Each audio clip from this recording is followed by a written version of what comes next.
Danny Murphy was absolutely shown up like a punk on Talk Sport today. You know, a number of things really. But the big thing is they were talking about Southampton, okay? And they were saying, you know, Southampton are having a hard time, and some of the fans are having a go because they're playing from the back and they're getting caught out. And so Danny Murphy comes in and he's talking about, the problems they're having, etc. Guess that's his job. And then he was asked a direct question, I think from White. Okay, Danny, what's the point of playing from the back? And Danny sort of went into his tangent mode.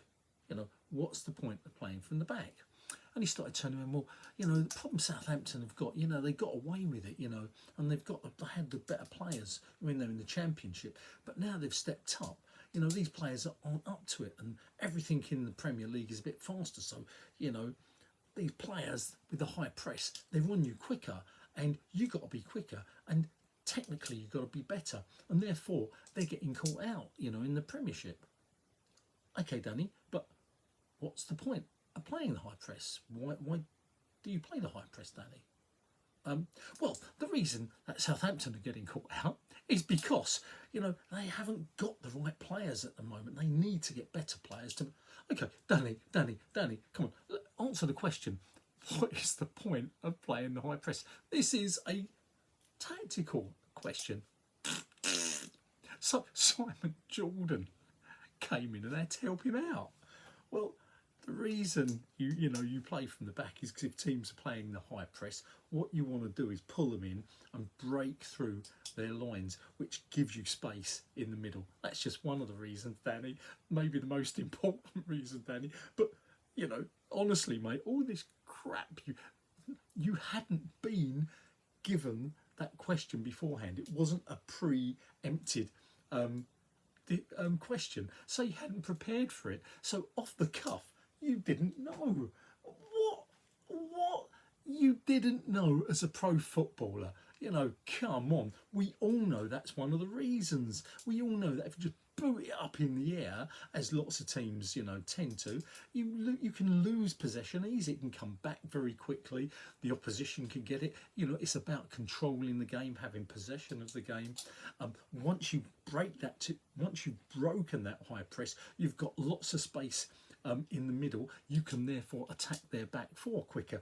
I mean, it leaves the opposition defence, really short of numbers. But if you break that, you pull them in, play it back, pull them in, and you break through. Come on, Danny, you're supposed to be the font of everything, but if you haven't got that scripted already, you don't know how to answer it, which means I don't think actually you're quite as clever, and that's why you've not gone into management. It's as simple as that. Yet we're all looking, everybody looks after Danny Murphy. Why are we looking, why? Why is he one of the loved ones? Because they were talking about Steve Bruce, and White turned around to him and said, he's like you, Danny. He just can't give the game up. Yeah, I get that. You just can't give the game up. It was part and parcel of it. So why haven't you gone into management? But we can't put pressure on you because you went into depression, didn't you? I think you went into depression, but I get that as well. And then because of it, you started on cannabis and then started on coke and you became a coke addict. That's my understanding. And if that's the case, am I going to cry for you? No, I'm not. You're a multi-millionaire. And sometimes you've got to get over it. And don't tell me I don't know anything about people who are coke addicts, okay? Do never come back with that one, because that won't work, because you don't know, okay? But Danny Murphy, why is everybody looking after you when absolutely all you do is poke at teams like Chelsea and like Arsenal that you don't like?